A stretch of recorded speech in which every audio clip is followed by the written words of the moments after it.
Contra la especulación, ocupación. Bueno, gaurko konzentrazioarekin lehenengo gauza, salatu nahiko genukela, zein den geure egoera, etxe honen egoera, San Francisco hiru etxe okupatuarena, ez? Hemendik aurrera ematen du desalojo arriskuan gaudela.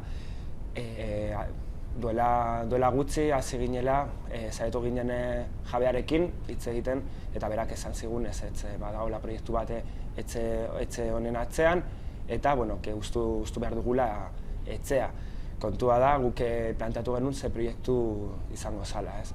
Guk aldiz geure proiektua daukagula, hainbat gazte biltzen ari gara, bizitzen ari gara hemen, eta ez da bakarrik hori, baizik eta atzean dagoen proiektu soziala.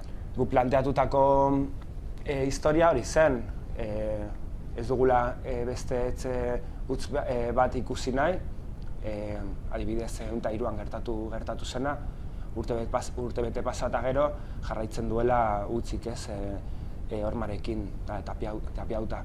Eta hori izaten bada jabearen proiektua, hori ez dugula nahi.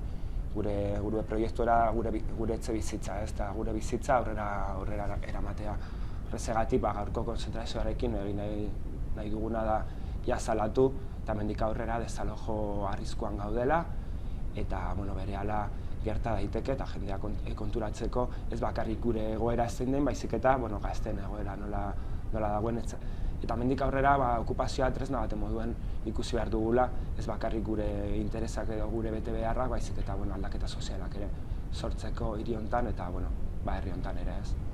Hemendik aurrera jakiteko jendea desalojo baldin badago guk etxean geratuko garela, hori da gure erabakia, ze komentatu genuena, gure etxe bizitza moduen ikusten dugula eta hemen bizi nahi dugulako. Orduen jendeari zer esan, egongo direla mobilizazio gehiago, baina batez ere hori hemen egongo garela eta egunen baten gertatzen bada desalojorena, deialdiak egingo direla, baina guk azken egun arte hemen geratuko garela, etxe honetan.